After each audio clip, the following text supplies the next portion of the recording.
Tony, thank you so much for joining me today. Always a pleasure to be here, Amber. I'm looking forward to this conversation because we went on social media and we asked people for their questions or comments when it comes to staying safe online, and we had quite a few. The first one is from someone on Blue Sky who says, for some of us who do not have the resources, how does one identify AI scams or posts? Well, it's pretty easy. They all look like Terminator. Yeah. No, no. It's a very good question, actually, because there are an awful lot of scams and posts that are using deepfake technology or using other forms of AI, whether it's an email or whatever. Uh, so you have to, I think, firstly, step back from it. Yeah. Is the post offering you something that's too good to be true? Is it offering you immediate riches? Because if there was a way to get immediate riches, by the way, we'd all be very rich. Yeah. There's typically a level of urgency. There's a lack of context, i.e., were you expecting a post? Were you expecting the communication? Is it something that is of a certain time? And then you can look at the actual content. And that one I put at the back. And once upon a time, as a cybersecurity person, I'd have said, look at the content first. But that's becoming a bit tougher because as the AI tools improve and scammers improve with their use of those tools, looking for odd hand or limb movements or looking at the background that fades or disappears or moves or the shadows are wrong is getting tougher to spot. One of the obvious ones was blinking. Does the AI image blink? Well, unfortunately, AI now does blink. So, yeah, that's a hard one to see. But I think you have to actually look at the content of what's being offered and what's being asked of you, and look to see whether it's out of context.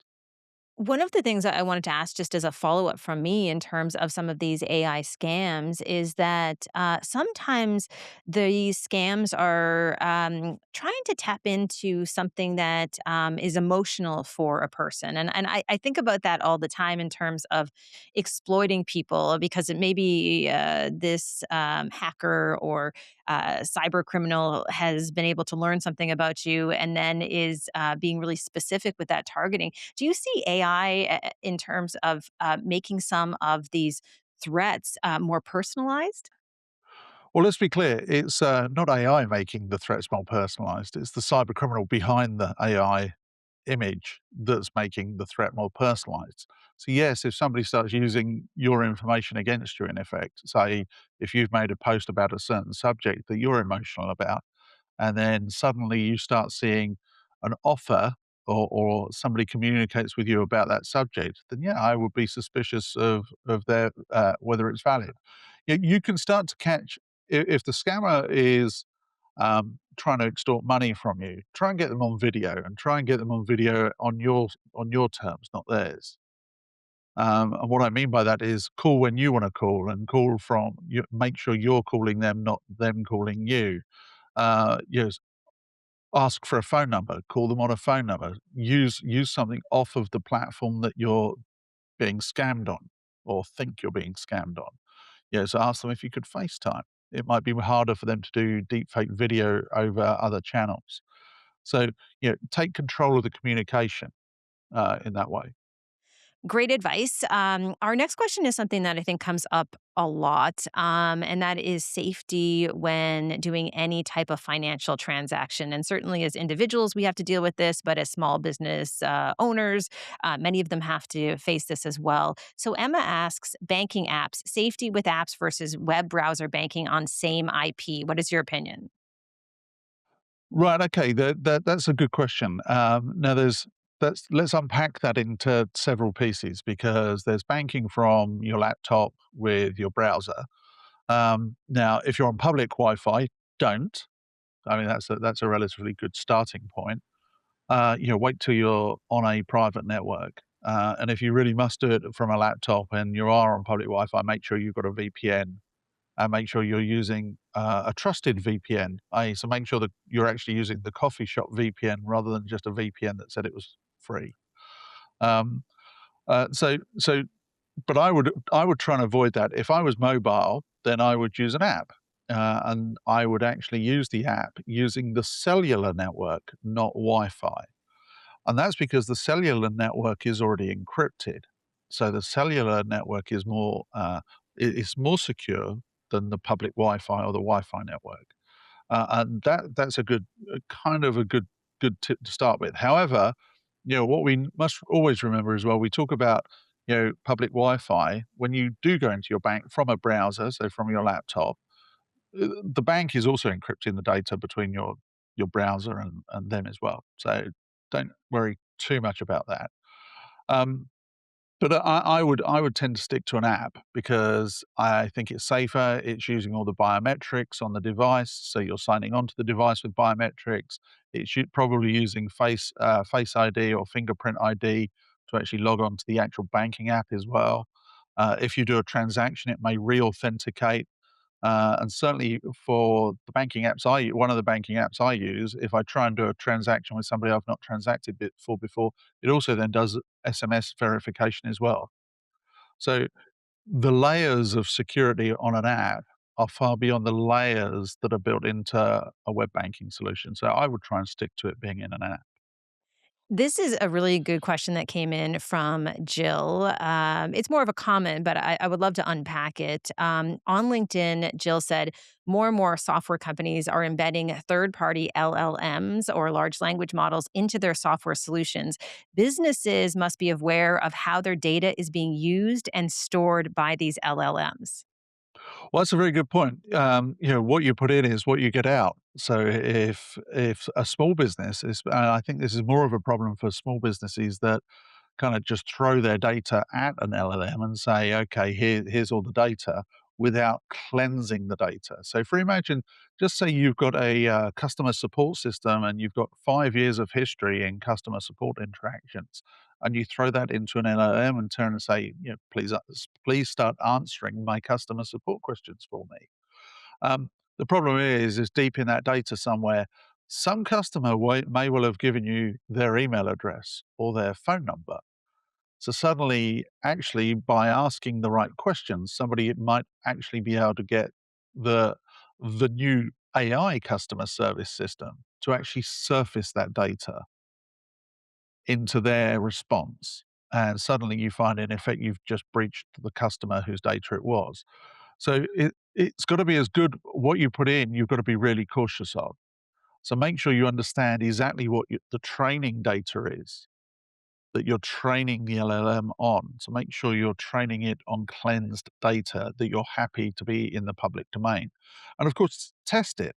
I mean, that's the other big thing here is don't just load it in and go, yep, that's going to work. And let's put it live because some board members banging on the door going, why aren't we doing this today?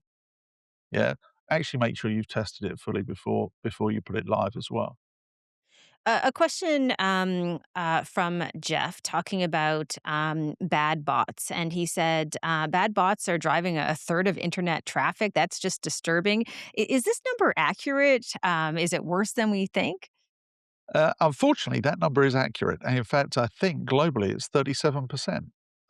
So it's just slightly over a third, and yeah, it is disturbing. But what you have to remember is bots are um, used for various things. So for data exfiltration, account takeovers, you hear of denial of service attacks against organizations. So if a cyber attacker wants to attack a company, say, for example, a ransomware attack, they might also launch a denial of service attack against that company at the same time.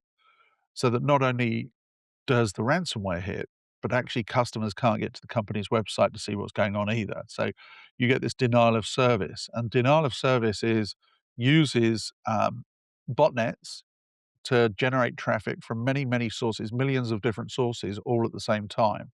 So you get this immense amount of traffic going across the internet. So yeah, unfortunately, it is disturbing, and yes, it is unfortunately true. Um, and I don't see an end to it, which is maybe more disturbing because I think this is a problem that's been there for many years, and I don't think anybody's actually worked out how to stop the traffic being initiated. You can stop it affecting you, but you can't stop it from being initiated at the other end. I think in this day and age with AI, a lot of people are overwhelmed and confused about what's real and what's not. That's kind of been a theme of our questions during this conversation. Dean made an interesting comment on Instagram saying, with so many AI tools, how do you tell a small business from a medium one at a glance? And it just brings me to this question of, do we even know what's real anymore? Well, that's a good question, isn't it? Because, and I smiled. I did actually read this question ahead of us talking today, Amber, and I have thought about this one, and I actually think this is an age-old issue, isn't it? Of a business wanting to appear bigger than it really is. Um, if when you started out as a TV host, Amber, and I turned around and said to you, "So how many people watch your show each week, Amber?" You'd have gone, "Oh, about 3,000,000," and then probably 4 people were watching it. Yeah, my Hey, point. Tony, easy. Yeah, but no, when you started out. But my point is everybody talks things up. So I'm not sure this is actually any different now, to what it was previously. But I do understand the question because it's becoming harder now to understand, because you might have looked at a small business 5 years ago and you'd be able to tell that they don't lack resources in building websites or in their shop system, or you'd be able to tell by certain things, and now those tools are available to a lot of small businesses as well. They might look a lot more professional. So I don't think it's about whether you need to know whether a business is big or small. I think you need to look at trust and reputation and reviews, and you need to look at other things and work out whether you actually want to do business with them, regardless of their size. Holly has a great comment here, and I think this is one of the top issues, at least that people talk to me about. Holly says on X, as we see new scams, we need to call them out. It's so easy to click on a wrong link. I never click email links. I always go to the website. And that's great advice. Holly, come join us. Yeah, um, but it is good advice, and it is. It's becoming harder. We kind of go full circle in this conversation because we talked about AI content earlier on in phishing links and in scams. Something lands in your inbox now, it looks and feels real. So how do you know it is real? And actually going directly to the site stops the scam altogether. So if you get something land in your inbox today and you think it might be something telling you your Netflix account needs resetting, or there's some issue with some account you've got somewhere, actually go and log on to Netflix directly and see whether there's a message there for you. And if there's no message there for you, it's yes, 100% a scam. I'm with Holly. Go directly to the site. That's great advice. Don't ever follow the link. I didn't prep you for this one, but I have one question for you before we wrap up today. And that question is, what do you take away from the questions and comments that we have right now? And the reason I ask you, just to give a little background, I speak a lot about AI to different audiences, and I think you can tell a lot about the questions that are coming out. What do you think about the questions we have today and some of the comments? Well, that's an interesting one because I think AI is kind of getting a bad rap to a certain degree. I think there's an element of fear out there being thought, or people think it's a bad thing. And I think you need to put this in perspective. Some people have worked out how to use it maliciously or for the benefit of malicious actions. And we start to become less trusting of technology. But I think you need to flip the conversation and look at all the good that AI is being used for as well, and then actually celebrate the technology. So, for example, you read articles in the medical industry where diagnostic times have come down from a doctor looking at scans for 2 hours. Now it's being done in 20 minutes because actually a doctor's only being presented the certain pieces of information they need rather than having to wade through it. So I'm just saying we need to celebrate AI, not be in fear of it, but also be cautious of it at the same time. I'd like to hear people talking a bit more positively about technology as opposed to being a little too negative about it. Well, me too, and that's one of the reasons we're excited to, have you on the show because we always get to demystify, some of these myths around, cybersecurity and AI, so thank you so much for joining us, and I wanted to also ask you for people who wanna follow along with, your writing and your work, where is the best place for them to go? So we publish a lot of research on a blog site called welivesecurity.com. In fact, I publish my blogs there.